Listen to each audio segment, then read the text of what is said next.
up, you guys? It's Allison. Welcome back to my channel. Today I'm going to be talking all about paying off my debt. So I'm going to be laying out exactly how much debt I have, what my plan is for paying it off, and I'm going to try to figure out how long I think that's going to take me. So let's go ahead and get right into this video.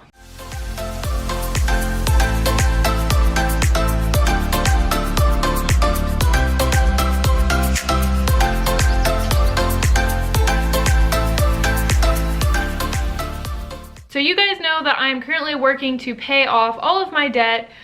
This is just something that I really want to do. It will free up so much disposable income, and I honestly just hate making minimum payments every month. So I'm working on paying off all my debt. I currently have 5 different debts that will take me some time to pay off, but we are going to talk about today exactly how much I owe and how I'm planning on paying those off. So to start off with, I'm just gonna list exactly what my debts are and then how much they are.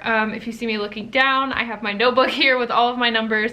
I just looked up all of these numbers literally 30 seconds ago, right before I filmed this video. So these are my true, accurate, up-to-date debt numbers of what I'm going to be working to pay off. So first one is my Best Buy card. So this is kind of a business-related expense. I did have to purchase a new laptop, and I did my whole like monitor setup and everything that's behind me here back in December. I actually have a video during Vlogmas of me getting it and setting it up, so I will link that up above if you guys are interested in seeing that. But in getting all of that stuff, I was not making income from my business yet, so I did have to put all of that stuff on a Best Buy credit card.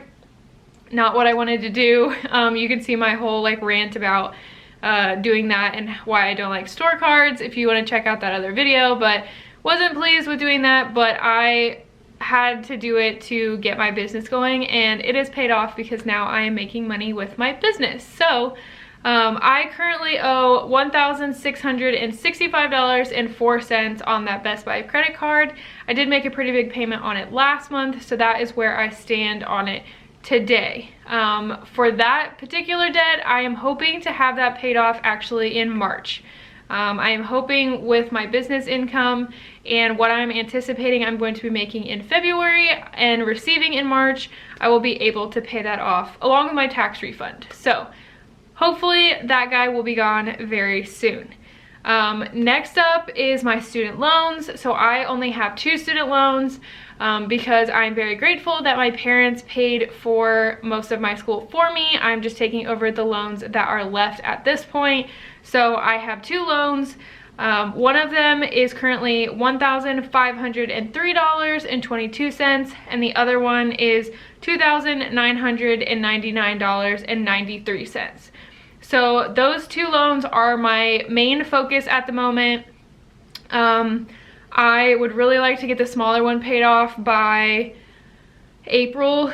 I think that's a realistic goal, to pay it off in April, and then the other one I want to have paid off by July. So I talked about this in my January income report for my business, that I'm bringing in a lot more income from my business than I expected to be bringing in at this point, which is very exciting. But that is changing my financial goals a little bit because this whole business is a side hustle for me. So I'm able to use that money to reach my own financial goals a little quicker. So I'm hoping to have all of my student loans paid off by July. That is my goal, and I really hope that happens. I would be so happy to have student loans gone. I know I didn't have that much. I know a lot of you have a lot harder journey on paying off debt because you have student loans. And I do feel for you. My boyfriend has quite a bit more than me in student loans that we're paying off, or he's paying off now. And we will work on paying off together once I am also out of debt. So I do feel for you. Next up is my credit card. So we are getting into kind of the higher numbers of my debt. So I obviously have learned my lesson with the credit card. I don't have any self-control. So once this is paid off, I will be dropping the limit to about, I think I'm gonna drop it to $3,000 because I do need to use it for work. I travel for work.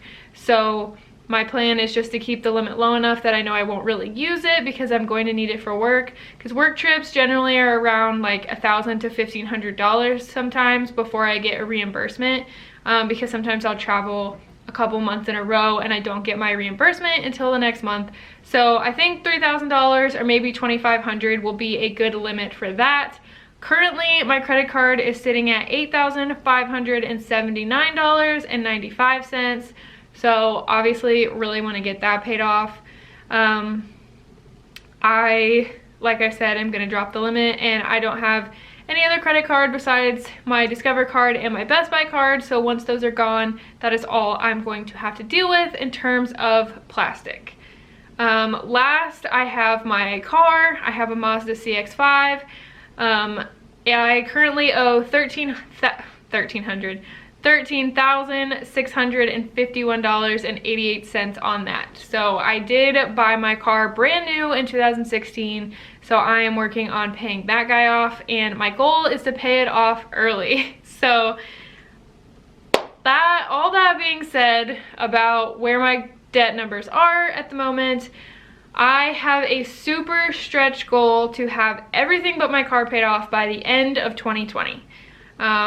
This was not my original goal in the beginning of January, but with how my income has been going with my business, I think that might actually be doable. And if I do that, I don't even know. I thought this was going to take me 2 to 3 years to pay off my debt, and with the way that my income has been going, it could be so much sooner than that. And it's all just very exciting, and I don't think any of it has sunk in yet because I still just keep doing my day-to-day stuff and I don't feel any different about anything. But I'm sure at some point it'll sink in, probably when I pay off my first debt or something. So it's all very exciting.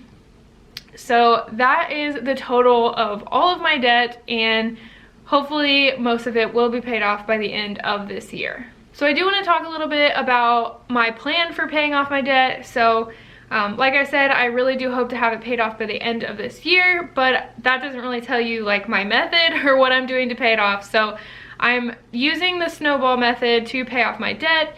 If you don't know what that means, you pretty much write out a list of all of your debts and then put them in order from the smallest balance to the highest balance, and then you pay them off lowest to highest. So my lowest debt right now is my first student loan. At $1,500, so that is my focus right now, is to pay that loan off. My situation's a little bit weird because I also have that Best Buy card, and I am paying that Best Buy card solely with business income and my tax refund. So that one I'm kind of doing at the same time as my smallest student loan. But all of my other debts, I will be paying my first student loan, my second student loan, because those are in order, $1,500, about $3,000.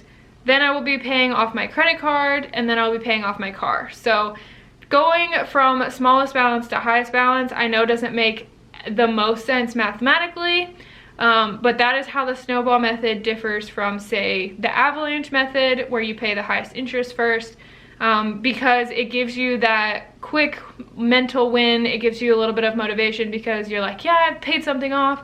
And I had been trying to do the avalanche method before. I started off trying to pay off my credit card and just was going in the cycle of paying it down, putting more money on it, paying it down, because I do have to use it for work, and that was really just not working for me. I wasn't motivated. I kept ending up going on Amazon and buying stuff I didn't need because I was just getting discouraged. So I decided for 2020 I will be doing the snowball method, paying off these student loans, getting them out of my life by July. That is my ultimate goal. In my budget, I have the bare minimum of things that I need from day to day. Everything else goes to paying to my debt. So the only things I pay the minimum on are my credit card and my second student loan. My card is on auto pay, and it's been on auto pay at like, I think $10 or $20 higher than the minimum payment. It's just always been that way. So in my mind, that is the minimum payment. I just did that to cover any random interest or anything that came up when I first set up the auto pay. So I pay the minimum pretty much on everything except for my smallest student loan at the moment, once that is paid off, then everything I was putting on my small student loan will be transferred to the bigger student loan. So that is kind of how the snowball works. You pay one off, everything that you were paying to that debt goes to the next debt. So that is my plan for paying everything off. I do also have debt trackers, so you can see up behind me. I'll grab these. These are my debt-free charts. I will link the website down below. Her charts are awesome. So you can see my Best Buy credit card and then my 2 student loans. These are just really great visuals for keeping me going. I get really excited for coloring them in. So this is a great way to keep yourself motivated when you are paying off debt. I also have pages for tracking in my budget planner, those are plastered all over my Instagram. So I will link that down below if you want to see those, because I'm not sure where my budget planner is at the moment, but visuals are great for me. I love just being able to see the balance go down. So that is definitely something that I would try if you're feeling discouraged paying off your debt. Nice visual can go a long way in motivating you. That is really everything that I have to share about my debt payoff. If you guys have any questions or want to know more about anything, please let me know down in the comments. I really just wanted to share where I'm starting at this point. I know it's the middle of February, but I don't know why I didn't think to do this in January. So we're doing it now so you guys can see throughout the year how I am doing with paying off my debt this year. And we will see how things go with my business as well and how that impacts me hitting these financial goals. So thank you guys so much for watching. Again, everything that I've mentioned, social media, my website, all that good stuff will be linked down below in the description box. If you enjoyed this video, please like and subscribe. I put up new videos at least Saturday, usually also on Tuesday. So if you like budgeting and productivity and personal finance content, hit that subscribe button and don't miss a video. That is all I have for you guys today. I again hope you enjoyed this video, and I will see you in the next one. Bye.